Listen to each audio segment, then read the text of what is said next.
किसी समय पर इंटरनेट सभी लोगों के लिए एक सामान्य मिलन स्थल होना बंद हो गया और यह एक वर्चुअल जांच ब्यूरो दुनिया की सबसे बड़ी डिटेक्टिव एजेंसी में बदल गया। जहां अधिकारी निष्कर्ष पर नहीं पहुंचते, वहां ऑनलाइन अजनबी कमेंट सेक्शन का उपयोग करते हैं, यह दिखाते हुए कि न्याय हमेशा बैच से नहीं बल्कि कभी कभी ऐसी ऑनलाइन चर्चा से भी मिलता है जो मामला छोड़ती ही नहीं। नंबर 10। ये 2006 की बात है जब अब्राहम ली शेक्सपियर, जो फ्लोरिडा के निवासी थे, ने एक विजेता लॉटरी टिकट हासिल किया। उस साल की 15 नवंबर थी जब $30 मिलियन का टिकट फ्लोरिडा के फ्रॉस्ट प्रूफ के एक स्थानीय कन्वीनियंस स्टोर में बेचा गया था। इसी कन्वीनियंस स्टोर पर अब्राहम और उनके सहकर्मी Michael Ford Miami road trip के लिए ड्रिंक्स और सिगरेट लेने रुके थे। अब्राहम ने 2 लॉटरी टिकट भी खरीदे जिनमें से एक विजेता निकला। फोर्ड ने जैकपॉट का एक हिस्सा $1 मिलियन मांगा, लेकिन अब्राहम ने मना कर दिया। फिर दोनों सहकर्मी लंबी कानूनी लड़ाई में फंसे जो अब्राहम की $17 मिलियन की जीत पर खत्म हुई। इस पैसे से वो लेकलैंड के वर्किंग क्लास मोहल्ले से गेटेड कम्युनिटी में रहने लगा। अब्राहम ने बाद में निसान अल्टीमा और रोलेक्स घड़ी जैसी कई शानदार चीजें खरीदी। हालांकि अब वह एक अमीर नागरिक बन चुका था, लेकिन वह बिल्कुल भी खुश नहीं था। दरअसल उसने दोस्तों और अजनबियों की महीनों तक लगातार मदद की अपीलों को लेकर अपनी झुंझलाहट जाहिर की थी। उसने कहा, मैं गरीब ही अच्छा था। 3 साल बाद 9 नवंबर 2009 को अब्राहम के परिवार ने उसकी गुमशुदगी की रिपोर्ट दर्ज कराई। उन्होंने बताया कि वे उसे उसी साल कुछ समय पहले से नहीं देख पाए थे। उन्हें उम्मीद थी कि वह अपना पैसा लेकर कैरिबियन सागर के किनारे किसी समुद्र तट पर ऐशो आराम की जिंदगी जी रहा होगा। दुर्भाग्यवश यह कल्पना सच्चाई से काफी दूर थी। जल्द ही फ्लोरिडा लॉटरी विजेता अब्राहम की गुमशुदगी की खबर इंटरनेट पर फैल गई। इस समय तक इंटरनेट पर लापता लोगों और वास्तविक अपराध के मामलों के लिए कई समुदाय बन चुके थे। अब्राहम पर चर्चा के लिए वेब स्लूथ्स फोरम था, जिसकी मालिक voice over artist Trisha Griffith थी। वेब स्लूथ्स उपयोगकर्ताओं को एक जगह वास्तविक अपराध के मामलों पर अपनी थ्योरी और खोजों की चर्चा करने देता है। लापता व्यक्ति के केस में भी यही हुआ। उपयोगकर्ता सिंडी पैरेट, जो ऑनलाइन स्लूस्टर नाम से जानी जाती है, ने इस मामले में विशेष रुचि दिखाते हुए गहराई से जांच शुरू की। शुरुआत में उन्होंने भी वही सोचा जो बाकी सभी ने सोचा था कि अब्राहम कहीं चला गया है ताकि वह एक खुशहाल जिंदगी जी सके जहां किसी को पता न हो कि वह कहां है। लेकिन जब सिंडी को पता चला कि अब्राहम गायब होने के वक्त छोटे बच्चे के पिता और मां के करीब थे, तो उनका नजरिया बदल गया।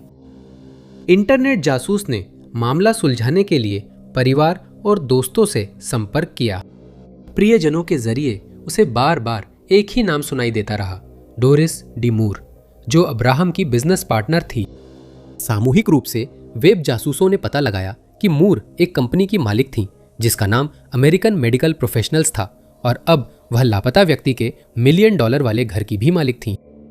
मूर सोशल मीडिया पर अपनी तस्वीरें पोस्ट कर रही थी जिसमें वो अब्राहम के घर में शानदार जिंदगी दिखा रही थी, जिससे ऑनलाइन जासूसों का ध्यान गया। गैर आधिकारिक जांचकर्ताओं ने अपनी खोजों को इकट्ठा किया और वेब स्लूथ्स पर प्रकाशित किया, जिसमें मूर को एक संदिग्ध व्यक्ति के रूप में सूचीबद्ध किया गया। इन पोस्ट्स ने पोल काउंटी के पूर्व डिटेक्टिव डेविड क्लार्क का ध्यान खींचा और पुलिस ने मूर को संभावित संदिग्ध मानकर जांच शुरू की। जल्द ही उन्होंने पता लगाया कि उसने ग्रेग स्मिथ नाम के एक आदमी को भुगतान किया था, जिसने लापता व्यक्ति होने का नाटक करते हुए फोन कॉल किया था। इसके बाद स्मिथ पुलिस का मुखबिर बन गया, मूर के करीब गया और जांचकर्ताओं को डोरिस मूर की संपत्ति पर दफन कंक्रीट स्लैब तक ले गया। उस स्लैब को खोदकर जांचा गया, जिसमें अब्राहम शेक्सपियर के अवशेष अंदर बंद मिले। ऑनलाइन खोजी इस मामले को सुलझाने में अहम साबित हुए, और अगर उनकी ऑनलाइन जांच पड़ताल की क्षमता नहीं होती तो यह मामला ठंडा पड़ सकता था और मूर आजाद घूम सकता था। नंबर 9। डच अमेरिकी कलाकार विलेम डी कूनिंग ने वुमन नामक बेहतरीन अमूर्त अभिव्यक्तिवादी ऑयल पेंटिंग बनाई थी। कलाकृतियों की इस श्रृंखला में एक इंस्टॉलेशन 1955 की कृति वुमन ओकर थी, जो एक महिला आकृति को अमूर्त रूप में दर्शाती है। कलाकृति के पूरा होने के सेवरल साल बाद वुमन ओकर को अमेरिका के एक धनवान संग्रहकर्ता ने खरीदा। बाद में उन्होंने इसे टक्सन के एरिजोना विश्वविद्यालय कला संग्रहालय को दान किया, जहां वे छुट्टियां बिताते थे। संग्रहकर्ता ने शर्त के साथ पेंटिंग दान की थी। संग्रहालय को इसे कभी बेचने या देने की अनुमति नहीं थी, जबकि डी कूनिंग की पेंटिंग्स की कीमत 21वीं सदी में $100 मिलियन तक पहुंच गई थी। हालांकि इस शर्त ने संग्रहालय को इसे घूमती फिरती प्रदर्शनियों को उधार देने से नहीं रोका। वुमन ओचर ने दुनिया देखी और पूर्वी यूरोप तक यात्रा की। 1985 में यह कीमती कलाकृति वापस UAMA में अपनी जगह पर आ गई, जहां से यह दुर्भाग्यपूर्ण चोरी का शिकार बन गई। थैंक्सगिविंग डे के बाद अज्ञात चोर म्यूजियम में घुसे और इसे फ्रेम से काट लिया। जांचकर्ताओं को लगा कि अपराधी एक जोड़ा है और उन्होंने उनका प्रत्यक्षदर्शी के आधार पर स्केच तैयार किया। ये स्केच पूरे शहर में बांटे गए ताकि कोई इन अपराधियों को पहचान सके, लेकिन कोई उन्हें पहचान नहीं पाया। जल्द ही वुमन ओकर का रहस्य लोगों से छुप गया। सिर्फ रहस्यपूर्ण पॉडकास्ट में कभी कभी इसका जिक्र हुआ। 2017 में डेविड वैन ओकर को न्यू मैक्सिको के सिल्वर सिटी के बाहर एक घर में घर के सामान की बिक्री के बारे में पता चला। डेविड फर्नीचर और प्राचीन वस्तुओं की दुकान के सह मालिक थे और ये घर के सामान की बिक्री उन्हें बाजार में बेचने के लिए सामान देगी। आखिरकार उन्होंने $2000 में जेरी और रीटा ऑल्टर की पुरानी चीजों का संग्रह खरीदा, जो पहले पब्लिक स्कूल में काम करते थे। जेरी शौकिया पेंटर थे और ये जोड़ा अपने साहसिक दिनों में 120 देशों की यात्रा करने के लिए जाना जाता था। खरीदी गई चीजों में एक पेंटिंग भी थी, जो पहले उनके बेडरूम के दरवाजे के ऊपर टंगी थी। डेविड ने इसे अपनी दुकान में रख दिया और लगभग तुरंत ही ग्राहक इसके बारे में पूछने लगे। एक ग्राहक ने इसकी उच्च गुणवत्ता और असली आकर्षण को देखते हुए $2 लाख से ज्यादा की पेशकश की और कहा कि इसकी कोई कीमत हो सकती है। डेविड और सह मालिकों ने इसे और जांचने का फैसला किया। उन्होंने पेंटिंग की तस्वीरें इंटरनेट पर डालकर जानकारी मांगी। 30 साल पहले एक कलाकृति चोरी से जुड़े सुराग पर उन्होंने गूगल पर वुमन ओचर पर एक ऐसा लेख जिसमें चोरी हुई कलाकृति की तस्वीर भी थी खोजा। दुकान मालिकों को जल्द पता चला कि उनके पास अनमोल कृति है। उन्होंने संग्रहालय से संपर्क किया। डेविड से कहा गया कि वह पेंटिंग अपनी दुकान से हटा दे और संग्रहालय ने उसे ले जाने की व्यवस्था की। जल्द ही पुष्टि हो गई कि यह वही वुमन ओकर थी और चोर संपत्ति के मालिक जेरी और रीटा ऑल्टर थे। नंबर 8। ये 2000 के शुरुआती वर्षों की बात है, जब कई उपनाम जो एक ही व्यक्ति से जुड़े थे इंटरनेट पर और चैट रूम्स में पहुंच गए, जहां बेखबर और असुरक्षित लोग मिल रहे थे। ली डाउ, कैमी डी और फैल्कन गर्ल प्रोफाइल्स के पीछे एक कथित महिला थी जो 20 से कुछ ऊपर की उम्र की थी और डिप्रेशन से जूझ रही थी। उसने 5 साल की अवधि में दर्जनों लोगों से बात की, जिसके बाद उनमें से कई का असमय और जबरन अंत हो गया। ली डाउ, जो नर्स प्रतीत होती थी, ने ऑनलाइन पहले से ही संघर्ष कर रहे लोगों से कई आत्महत्या के समझौते किए थे। पीड़ितों में एक मार्क ड्राइब्रो था, जो कॉवेंट्री, इंग्लैंड से था। 32 वर्षीय IT टेक्नीशियन मार्क को हाल ही में मानसिक टूटन और डिप्रेशन हुआ था, जब वह 2005 में चैट रूम में ली से मिला। दोनों 2 महीने से बात कर रहे थे। इसी दौरान ली ने मार्क को आत्महत्या के लिए उकसाया। जुलाई में मार्क अपने घर में मृत मिला, जो इंटरनेट पर छद्म नाम से मिली जबरदस्ती का परिणाम था। ली डाउ बाद में नादिया काजोजी नाम की एक युवा महिला से दोस्ती की, जो कथित तौर पर घर छोड़कर कार्ल्टन यूनिवर्सिटी, ओटावा, ओंटारियो में पढ़ाई के दौरान डिप्रेशन में आ गई थी। अप्रैल 2008 में उसकी लाश रिडो नदी से मिली और जांच में सामने आया कि ली डाउ ने उसे उसी समझौते के जरिए आत्मघाती कदम उठाने के लिए मजबूर किया था, जैसा उस छद्म नाम ने मार्क के साथ किया था। ली डाउ कई वर्षों तक रडार पर रहा, उन मृत लोगों से जुड़ा था जिन्हें अकल्पनीय कदम उठाने के लिए उकसाया गया था। लेकिन जब अधिकारी इन प्रोफाइल्स की पहचान पता करने लगे तो हैरान रह गए। इसी दौरान सेवानिवृत्त ब्रिटिश स्कूल टीचर सेलिया ब्ले भी यही कोशिश कर रही थी। नवंबर 2006 में वह इंग्लैंड के विल्शायर में थी जब उनकी एक युवा दोस्त ने बताया कि उसने एक युवा नर्स से समझौता किया है। ब्ले ने अपनी दोस्त की जान बचाने की उम्मीद में ली दाओ की जांच शुरू की। साथ ही चैट रूम्स में इस खास व्यक्ति के बारे में सोशल मीडिया पर चेतावनियां भी पोस्ट की। इस शौकिया जासूस ने उसी व्यक्ति की 2 और प्रोफाइल्स की पहचान भी की जिनके नाम थे कैमी डी और फॉल्कन गर्ल।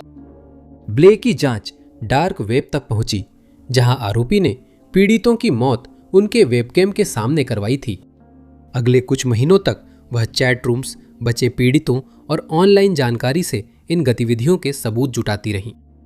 2008 में ब्ले और उसकी दोस्त कैट लोवे ने ली को रंगे हाथ पकड़कर अधिकारियों को रिपोर्ट करने के लिए स्टिंग ऑपरेशन किया। दोनों ने मानसिक स्वास्थ्य से जूझते लोगों का अभिनय कर चैट रूम्स में ली का भरोसा जीता। बातचीत के दौरान उन्होंने उस व्यक्ति के बारे में बहुत कुछ जाना जिसमें उनका आईपी एड्रेस और मिनीसोटा में निवास भी शामिल था। जानकारी संबंधित अधिकारियों को सौंप भी गई और नाम विलियम फ्रांसिस मिलगर्ड डिंगल सामने आया। ब्ले और उसकी दोस्त की ऑनलाइन कोशिशों से सेंट पॉल पुलिस और Minnesota internet crime against children task force ने ली डाओ पर केस किया, जो एक अधेड़ शादीशुदा आदमी और पूर्व लाइसेंस प्राप्त प्रैक्टिकल नर्स था। आगे की जांच में पता चला कि मिलगर्ड डिंगल कमजोर लोगों को आत्मविनाश के लिए मजबूर कर रहा था।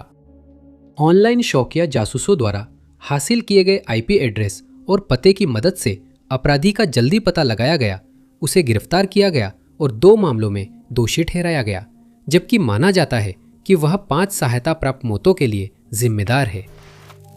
नंबर 7। सितंबर 2008 में एक किशोर नीदरलैंड के उत्तर की जीवंत राजधानी विश्वविद्यालय नगर ग्रोनिंगन में अपनी साइकिल चला रहा था। अचानक 2 अजनबियों ने किशोर को रोककर उसकी साइकिल से घसीट दिया। अज्ञात लोगों ने उसे लूट लिया, उसकी जेब से 165 यूरो और उसका मोबाइल फोन भी छीन लिया। कोई सुरक्षा कैमरा या आसपास कोई निवासी नहीं था जो इस घटना का गवाह बनता, इसलिए लड़के के पास अब उसकी साइकिल, पैसे और फोन नहीं बचे थे। उसने घटना की रिपोर्ट डच पुलिस को दी, लेकिन सबूत या गवाह न होने पर पुलिस ने कुछ नहीं किया। कई महीनों तक साइकिल नहीं मिली और लेने वालों की पहचान नहीं हुई। इन महीनों में भी दिल टूटे लड़के ने अपनी ही गुत्थी सुलझाने के सुराग ढूंढना नहीं छोड़ा। अगले साल मार्च में हैरानी की बात यह थी कि गूगल मैप स्ट्रीट व्यू ने वही दृश्य अपडेट किया जो चोरी के दिन और समय से मेल खाता था। मार्च 2009 में पीड़ित ने फिर से पुलिस विभाग को फोन किया, इस बार अपराध के सबूत के साथ। गूगल मैप स्ट्रीट व्यू ने घटना के समय ही वह पल कैद किया था। उस तस्वीर में वह और 2 आदमी दिखाई दे रहे थे जिन्हें उसके हमलावर माना जा रहा था। ये तस्वीरें एक विशेष कैमरे द्वारा ली गई थी जो एक कार पर लगाया गया था और ये ठीक उसी घटना के होने से कुछ पल पहले ली गई थी। एकमात्र समस्या यह थी कि गोपनीयता के कारण चेहरों को धुंधला कर दिया गया था। फिर भी अभियोजक गूगल को असली तस्वीरों के लिए औपचारिक अनुरोध भेजेंगे। जांचकर्ताओं के आग्रह पर कंपनी ने अपराध सुलझाने में मदद के लिए सहयोग किया। डकैती दस्ते के जासूस तस्वीरों का विश्लेषण कर अपराधियों की तुरंत पहचान करेंगे। वे 24 वर्षीय डच जुड़वा भाई थे जिन्हें ढूंढ निकालकर गिरफ्तार किया गया और लूट के अपराध में दोषी पाया गया। उनकी पहचान सार्वजनिक रूप से कभी पुष्टि नहीं हुई, हालांकि धुंधली गूगल छवि जारी हुई है। नंबर 6। मिशेल मैरी मार्टिंको का जन्म सीडर रैपिड्स, आयोवा में हुआ था। वह 2 बेटियों में सबसे छोटी थी। वह cedar rapids Kennedy high school में पढ़ती थी और स्कूल अधिकारियों की नज़र में बहुत सम्मानित थी। मिशेल औसत से बेहतर छात्रा और ट्विर्लिंग स्क्वाड की प्रतिभाशाली कलाकार थी। उन्होंने थिएटर और गायन मंडलियों में भी प्रस्तुति दी। स्कूल में उनके ज्यादा दोस्त नहीं थे, कई लोग इसे उनकी खूबसूरती से जलन मानते थे। युवती आयोवा स्टेट यूनिवर्सिटी में दाखिला लेकर इंटीरियर डिजाइन पढ़ना चाहती थी। 18 साल की वो युवती ये सपना पूरा कर पाती उससे पहले ही जघन्य अपराध की शिकार हो गई। मिशेल हाई स्कूल की सीनियर थी जब उन्हें निशाना बनाया गया। ये 19 दिसंबर 1979 की रात थी जब मिशेल ने शेरेटन इन में एक भोज में हिस्सा लिया था। भोज के बाद मिशेल ने अपनी टूरलिंग स्क्वाड की एक साथी को वेस्टडेल मॉल में खरीदारी के लिए बुलाया, जहां वह काम भी कर रही थी। यात्रा के बाद जब काफी देर तक परिवार को उसकी कोई खबर नहीं मिली तो वे चिंतित हो गए। मानते हुए कि वह शायद अभी भी मॉल में ही है, वे उसे ढूंढने के लिए निकल पड़े। जैसा उम्मीद थी, मॉल की पार्किंग में मार्टिन को परिवार की ब्यूइक इलेक्ट्रा मिली। मौके की आगे जांच करने पर मिशेल का निर्जीव शरीर मिला, जो पैसेंजर सीट पर झुकी हुई थी। उसके चेहरे, गर्दन और सीने पर 29 घाव थे और उसके हाथों और बाजुओं पर बचाव के घाव थे। इस मामले में ठोस सबूतों की कमी थी और जिन भी संदिग्धों पर शक किया गया था उन्हें थोड़े ही समय बाद क्लीन चिट मिल गई थी। यहां तक कि एक संभावित संदिग्ध का कॉम्पोजिट स्केच जारी करने के बाद भी कोई सुराग नहीं मिला। हिप्नोसिस के तहत 2 गवाहों ने हमलावर को एक काकेशियन पुरुष के रूप में बताया, जिसकी उम्र उसके किशोरावस्था के अंतिम वर्षों या शुरुआती 20 के दशक में थी। वह 6 फीट लंबा था, भूरी आंखें और घुंघराले भूरे बाल थे। 1 साल के भीतर पुलिस ने कई लोगों से पूछताछ की, लेकिन कोई भी सुराग उस अपराध के जिम्मेदार व्यक्ति तक नहीं पहुंचा सका। इसके बाद मामला ठंडा पड़ गया।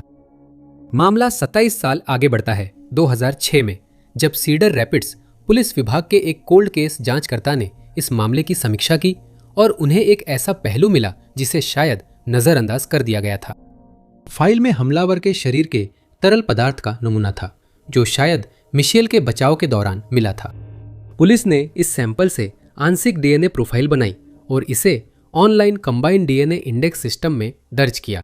अगले कई वर्षों तक ये मामला फिर से ठंडे बस्ते में पड़ा रहा, जब तक कि 2017 में डीएनए फिनोटाइपिंग टीम ने इसे नहीं देखा। ऑनलाइन डेटाबेस के डीएनए सुरागों से टीम ने चेहरे की संभावित बनावट और वंशीय पृष्ठभूमि का पुनर्निर्माण किया। परिणाम स्वरूप एक व्यक्ति का स्केच तैयार हुआ, जो गवाहों द्वारा बताए गए विवरण से काफी अलग दिखता था। ये तस्वीर इंटरनेट पर साझा हुई, जिससे 4 दशक से ठंडे पड़े मामले में 100 से ज्यादा सुराग मिले। इन सुरागों में से एक पूर्व सहपाठी से आया, जिसने जोर देकर कहा कि यह चेहरा एक अन्य छात्र से मिलता जुलता है, एक ऐसा सहपाठी जिसे पुलिस पहले ही क्लीन चिट दे चुकी थी। 2018 में वही फिनोटाइपिंग कंपनी ने डेटा को GED मैच में डाला, जो एक और वंशावली वेबसाइट है और जो अन्य अनसुलझे मामलों को सुलझाने में एक महत्वपूर्ण कड़ी बन गई, जिसमें गोल्डन स्टेट हत्याकांड भी शामिल है। जेड मैच ने एक व्यक्ति की पहचान की जिसके मार्कर संदिग्ध से मेल खाते थे। यह मेल एक पीढ़ी दूर के सेकंड कजिन का था। इसके बाद एक परिवार वृक्ष बनाया गया और छंटनी की प्रक्रिया शुरू हुई, जब तक कि टीम एक करीबी रिश्तेदार यानी पहले कजिन तक नहीं पहुंच गई। फिर इसे 3 भाइयों तक सीमित कर दिया गया, जिनकी निगरानी हुई और जांचकर्ता उनके डीएनए सैंपल गुप्त रूप से लेने की कोशिश कर रहे थे। 2018 के अंत में जेरी-लिन बर्न्स, जिनकी पहचान प्लास्टिक स्ट्रॉ से मिले डीएनए से हुई, मिशेल मार्टिनको की हत्या के आरोप में गिरफ्तार और पूछताछ की गई। उसी साल उन पर प्रथम श्रेणी हत्या का आरोप लगाया गया और 2020 तक उन्हें बिना पैरोल के आजीवन कारावास की सजा सुनाई गई। नंबर 5, जो बर्निक हिल का जन्म मिशिगन में हुआ था, जहां वे अपनी गुमशुदगी तक रहे। डेट्रॉइट के निवासी जो एक फाइटर थे, उन्होंने ताइक्वांडो का प्रशिक्षण लिया कर टाइगर चुंग डोजो से 2nd डिग्री ब्लैक बेल्ट हासिल की। इससे भी अहम, वह एक समर्पित पिता थे। 1 सितंबर 1981 को हिल परिवार की जिंदगी अचानक थम गई, जब 29 वर्षीय जो बिना किसी वजह के गायब हो गए और अपने पीछे एक शोकाकुल परिवार छोड़ गए। मिशिगन पुलिस ने तुरंत जांच शुरू की और जल्दी ही लापता व्यक्ति की 1979 पॉन्टिएक फायरबर्ड कार ढूंढ ली। गाड़ी लापता होने के 7 दिन बाद मिली। बताया गया कि उसे ग्रेशिएट एवेन्यू के एक कार वॉश में कई दिन पहले छोड़ दिया गया था, जहां वो यूं ही पड़ी रही, जो नजर नहीं आ रहे थे और वहां से कोई सुराग नहीं मिला जिससे जांचकर्ताओं को उनका पता चले। उसी साल 4 सितंबर को डेट्रॉइट पुलिस को शहर के पूर्वी हिस्से के कचरा डंप पर एक भयावह दृश्य के लिए बुलाया गया, जब लापता व्यक्ति का मामला चल रहा था। यहाँ उनका ध्यान एक अज्ञात व्यक्ति के धर पर गया। अवशेष पर पहचान बताने वाला कोई निशान नहीं था। उसे अनसुलझे मामलों में दर्ज किया गया। कई साल बाद जब इंटरनेट फोरम और ऑनलाइन डेटाबेस जरूरी हुए तो डेट्रॉइट का वह धड़ उन ब्लॉग साइट्स पर पहुंचा जो अज्ञात लोगों को समर्पित थी। उस शव को यूपी नंबर 14469 के रूप में सूचीबद्ध किया गया था। उम्र 1899 साल, नस्ल अज्ञात, पुरुष और मृत्यु के कुछ दिन बाद का अंतराल बताया गया था। वेबसाइट ने पुरुष के धड़ का स्थान भी 1550 Harper Avenue, Detroit, when county में बताया था। इसी समय जो कि गुमशुदगी कई लापता व्यक्तियों के डेटाबेस जैसे चार्ली प्रोजेक्ट में सूचीबद्ध थी। इन दोनों मामलों पर रेडिट और वेब स्लूथ ब्लॉग्स में चर्चा होने लगी क्योंकि इंटरनेट जासूस इन्हें सुलझाने की कोशिश कर रहे थे। धड़ का विवरण 11 नवंबर 2015 को वेब स्लूथ की वेबसाइट पर मिगमू नामक एक यूजर द्वारा जोड़ा गया था, जिन्होंने बताया कि यह अभी अभी नामुस डेटाबेस में आया है। ज्यादा समय नहीं बीता था कि वही यूजर जो इस केस में तुरंत रुचि लेने लगे थे ने अपनी ही पोस्ट पर एक संभावित मेल के साथ जवाब दिया। इस यूजर का यह सिद्धांत था कि लापता व्यक्ति जो हिल ही यूपी नंबर 14469 थे। मिगमू ने कई समानताओं की ओर इशारा किया, जैसे पोस्टमार्टम अंतराल कुछ दिनों का होना और धड़ की 3 दिन बाद हुई खोज, जो हिल के विवरण से मेल खाती थी, जो भी उसी शहर में लापता हुए जहां अवशेष मिले। लापता व्यक्ति के मामले में हत्या की आशंका थी, जो शरीर की परिस्थितियों से सही साबित हुई। 3 साल बाद जो की बेटी हियर टू हेल्प नाम से ब्लॉग पर दिखाई दी। उन्होंने समझाया कि मिगमू सही था और धड़ की पहचान जो हिल के रूप में की गई थी। अब बस पता लगाना था कि इस हिंसा के पीछे कौन था और उसका कारण क्या था। नंबर 4, मरीबेल रामोस 36 वर्षीय इराक युद्ध की पूर्व सैनिक और केल स्टेट फुलरटन की छात्रा थी। सांता एना कैलिफोर्निया में रहती थी और उन्हें जीवंत और मिलनसार माना जाता था। मरीबेल विश्वविद्यालय में आपराधिक न्याय पढ़ रही थी। वह एक घर में अपने रूममेट केसी जॉय या क्वांग चोल के साथ रह रही थी, जिनसे वह क्रैक्स लिस्ट पर खर्च साझा करने के लिए साथी की तलाश में विज्ञापन देने के बाद मिली थी। वह और 55 वर्षीय व्यक्ति तुरंत दोस्त बने और दोनों को कुत्तों से बेहद प्यार था। जल्द ही रूममेट का रिश्ता गहरी दोस्ती में बदल गया। साझी रुचियों के बावजूद जॉय और मरीबेल थोड़े अलग थे। जॉय के अपने कोई दोस्त नहीं थे और उसे थोड़ा अकेला रहने वाला बताया गया था। रिश्ता सिर्फ रूममेट्स की तरह साथ रहने तक ही रहा, जब तक कि उस आदमी ने अपने रूममेट की बहन से संपर्क नहीं किया। उसने कहा कि वह मरीबेल में रोमांटिक दिलचस्पी रखता है, लेकिन बहन ने बताया कि मरीबेल को ऐसे भावनाएं नहीं हैं। उस वक्त मरीबेल का बॉयफ्रेंड पॉल लोपेस था, जिससे वो बहुत प्यार करती थी। उसके परिवार और दोस्तों की संख्या बहुत थी जो उसकी बहुत परवाह करते थे और वह अपने प्रियजनों के लगातार संपर्क में रहती थी। इसलिए जब 3 मई 2013 को वह अचानक संपर्क से बाहर हो गई तो यह उसके स्वभाव के बिल्कुल विपरीत था। जब मरीबेल कुछ दिनों तक अपनी अपॉइंटमेंट्स और कार्यक्रमों में नहीं पहुंची तो उसके परिवार को उसकी चिंता होने लगी। उन्हें पता था कि कुछ ठीक नहीं है और उन्होंने पुलिस को उसकी गुमशुदगी की रिपोर्ट करने के लिए फोन किया। मरीबेल को उस दिन आखिरी बार सीसीटीवी कैमरों ने देखा था, जिसमें उसे किराया देते हुए रिकॉर्ड किया गया था। उसी दिन उसने पॉल से संपर्क किया और उसे जॉय से जुड़े एक झगड़े के बारे में बताया। कथित तौर पर रूममेट ने अपना किराया देने से इनकार कर दिया था और उसने जोर दिया कि वो घर छोड़ दे। मैरीबेल के एक दोस्त ने सोशल मीडिया का सहारा लिया ताकि गुमशुदगी के बारे में जागरूकता फैलाई जा सके, जबकि पुलिस जांच कर रही थी और तलाश शुरू कर चुकी थी। इस मामले को जिस मंच पर उठाया गया उनमें से एक येल्प था, जहां एक थ्रेड शुरू हुआ जिसमें लापता महिला के साथ क्या हो सकता है, इस पर चर्चा और सिद्धांत सामने आए। एक टिप्पणीकार जिसे रूममेट के किराए को लेकर व्यवहार के बारे में पता चला, ने सोचा कि क्या उसका इस घटना में कोई हाथ हो सकता है। जॉय, जो थ्रेड फॉलो कर रहे थे, रक्षात्मक हो गए। उन्होंने कहा कि वे दोनों अच्छे दोस्त हैं और पुलिस ने उनके अपार्टमेंट की तलाशी ली है। आरोप पर जॉय की प्रतिक्रिया सामान्य थी, लेकिन एक टिप्पणीकार ने नोटिस किया कि वह अपने लापता दोस्त का जिक्र भूतकाल में कर रहे थे। इसके बाद जांचकर्ताओं ने जॉय पर नजर रखी और उसके डिजिटल गतिविधियों जैसे लाइब्रेरी के इंटरनेट का इस्तेमाल को ट्रैक किया। भूतकाल के शब्दों का यह अजीब इस्तेमाल और उसकी संदिग्ध खोजें ही थी जिन्होंने उसे जांच का केंद्र बना दिया।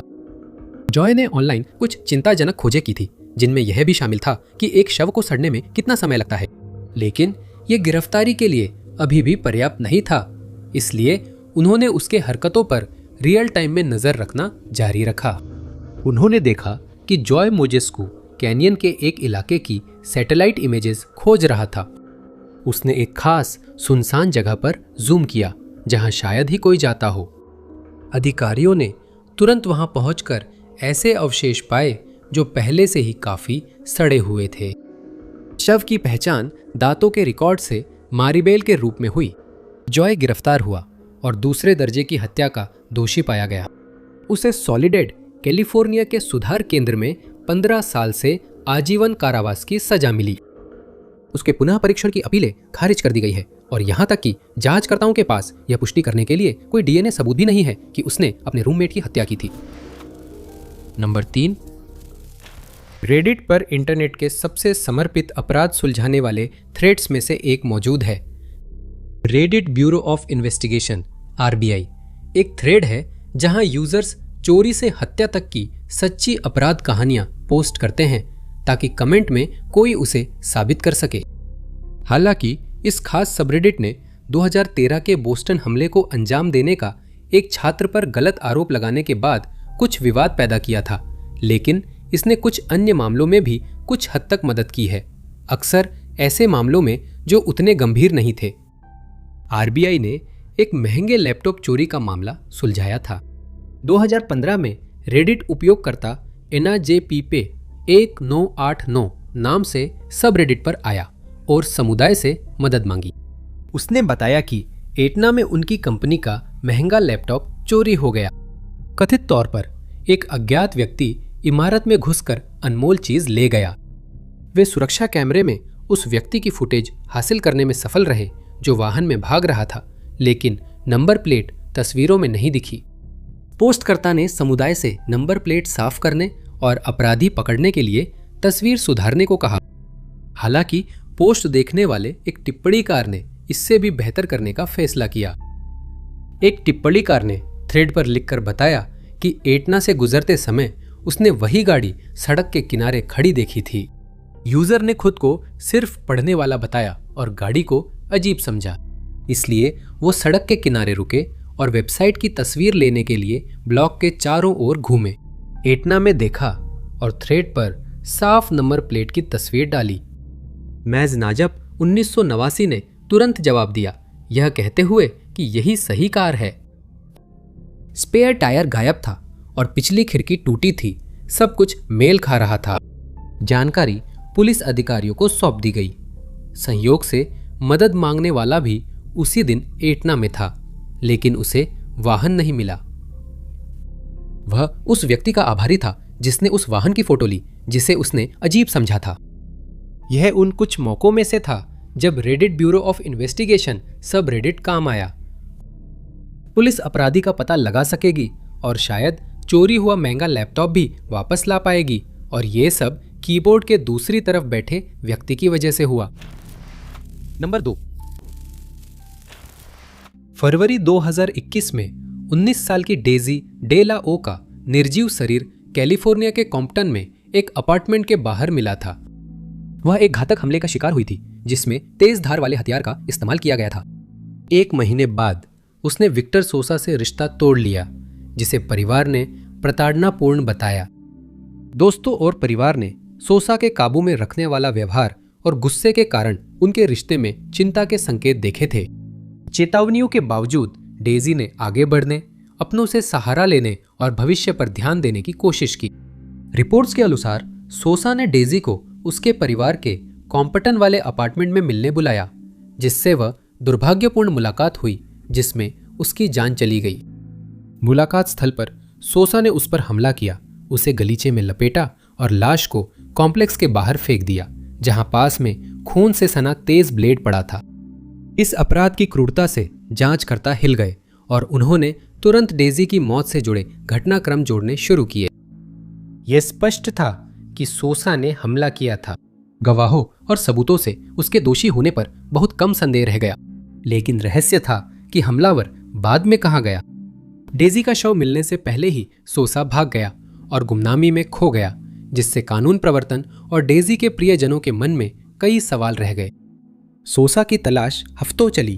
अधिकारी हर सुराग का पीछा करते रहे, लेकिन वह छुपा रहा। डेजी के दोस्त और परिवार हार मानने वाले नहीं थे। उन्होंने सोशल मीडिया पर विक्टर सोसा की तस्वीरें, वीडियो और विवरण #JusticeForDaisy हैशटैग के साथ साझा कर समुदाय से मदद मांगी।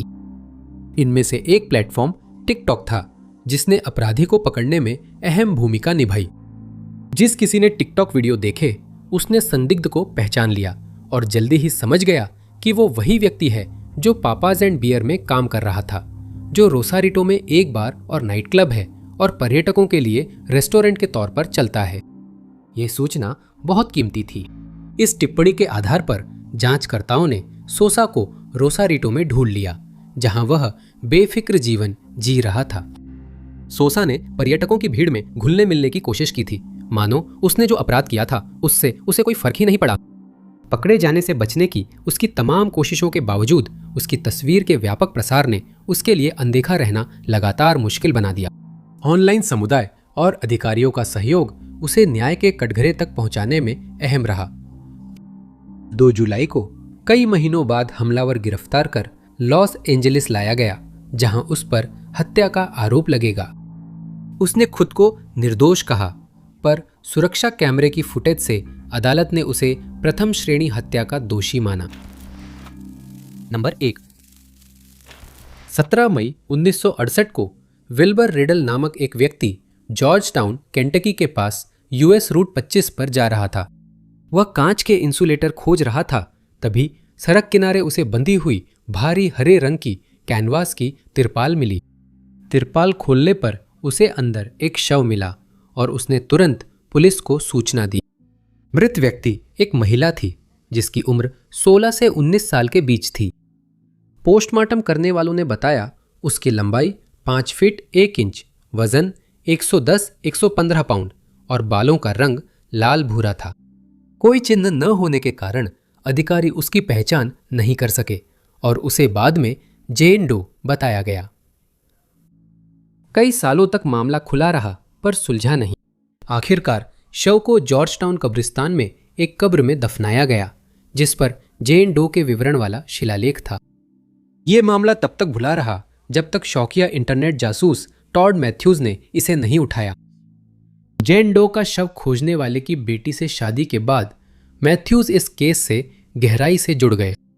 इसी समय 1998 में इंटरनेट पर लापता और अज्ञात लोगों के लिए सार्वजनिक डेटाबेस और स्वयंसेवी वेबसाइटें तेजी से बढ़ रही थीं। मैथ्यूज ने विभिन्न रिपोर्टों को बहुत सावधानी से खंगाला और यहाँ तक कि इस खास मामले के बारे में दूसरों को अधिक जागरूक करने के लिए अपनी खुद की वेबसाइट भी बनाई। उसी साल फोरम पर लापता व्यक्ति के मामले देखते हुए मैथ्यूज को लेक्सिंगटन, केंटकी का एक खास मामला मिला, जो जॉर्ज टाउन से 15 मील दूर था। यह विवरण हैकमैन परिवार ने पोस्ट किया था, जिसमें 1967 के अंत में अपनी युवा विवाहित महिला रिश्तेदार की गुमशुदगी का जिक्र था। गुमशुदा महिला बारबरा एन हैकमैन टेलर लापता होने के वक्त अपने पति और नवजात बेटी के साथ लेक्सिंगटन में रहती थी। मैथ्यूज ने इस गुमशुदा व्यक्ति के मामले से जुड़े अन्य विवरणों को देखा, जिसमें भौगोलिक स्थान, समय, बारबरा की उम्र और रूप रंग शामिल थे, और उन्होंने जेन डो के साथ समानताएं महसूस की। उन्होंने जल्द ही परिवार से संपर्क किया और साथ मिलकर वे संबंधित अधिकारियों के साथ पत्राचार करने लगे। पोस्टमार्टम की तस्वीर की तुलना पारिवारिक तस्वीरों से करने पर उन्हें विश्वास हुआ कि इतने वर्षों से अज्ञात रही वो लाश बारबरा की ही थी।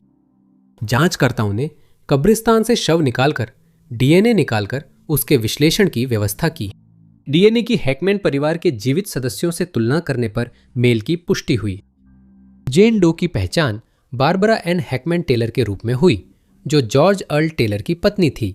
जॉर्ज इस मामले में मुख्य संदिग्ध बने, जिसे वे हत्या मान रहे थे। लेकिन जब तक ये संकेत मिले, जॉर्ज का निधन हो गया था। बारबरा को जॉर्ज टाउन कब्रिस्तान में फिर दफनाया गया और मूल कब्र चिन्ह के नीचे एक पत्थर रखा गया, जिसमें नाम, जन्मतिथि और लिखा था प्यारी माँ, दादी और बहन। देखने के लिए आप सभी का बहुत बहुत धन्यवाद। अगर आपको ये वीडियो पसंद आया हो तो लाइक बटन जरूर दबाएं। साथ ही सब्सक्राइब करना और नोटिफिकेशन बेल दबाना न भूलें ताकि हमारे आने वाले सभी वीडियो की जानकारी आपको मिलती रहे। मेरा नाम टॉप 5 अननोन है। अगले वीडियो में मिलूंगा।